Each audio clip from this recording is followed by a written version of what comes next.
Okay, the second principle that Mendel came up with was the idea of principle of independent assortment, or what they call the dihybrid cross. I believe our book calls it the multiple trait cross, but really he was considering two traits at a time. So let's just take two that are easy to write down, mainly. We'll look at flower color and plant height. If you remember from the table, flower color purple was dominant over white, so I have represented them as capital A and little a. And plant height was tall versus short, tall being the dominant trait. So those are the two traits that we're going to consider. So his question really was, if I had two traits at a time, and in fact most of the dominant traded individuals had all the dominant traits, and his question was, were those traits like associated somehow in the reproductive process, or were they separate entities? So what he did was he considered two traits at a time, and he looked at, let's say in this case, purple tall plants and crossed them with white short plants. In the first generation, he got all purple tall. Now this was not really a surprise, because that would have been just like what he would have gotten with the monohybrid cross. That is all the dominants showing up. So this didn't really tell him whether the traits were independent of each other or not. So then what he did was he took the F1 purple talls and crossed them with other F1 purple talls. And in the second generation, he got a mix. He got some purple talls, some purple shorts, some white talls, and some white shorts.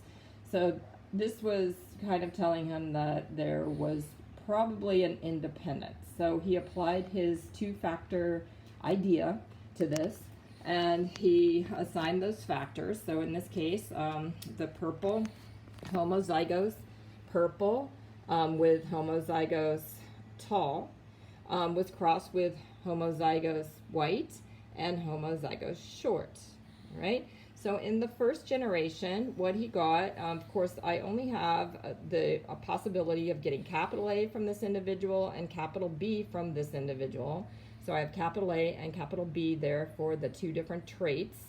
And then only little a and little b from this individual. So little a combined with the capital A for that one trait, and little b combined with capital B for the second trait. All right? So this is what it would look like. Of course, this is the F1 heterozygous for both trait individuals, okay? So then he took plants from those, that is the F1 purple tall plants, and crossed them with other F1 purple tall plants.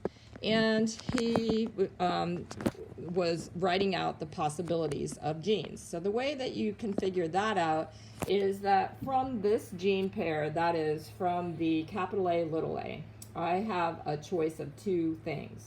Plus, I have a choice of two things for this one. So you can use the FOIL method that you might have used in a math class before to figure that out.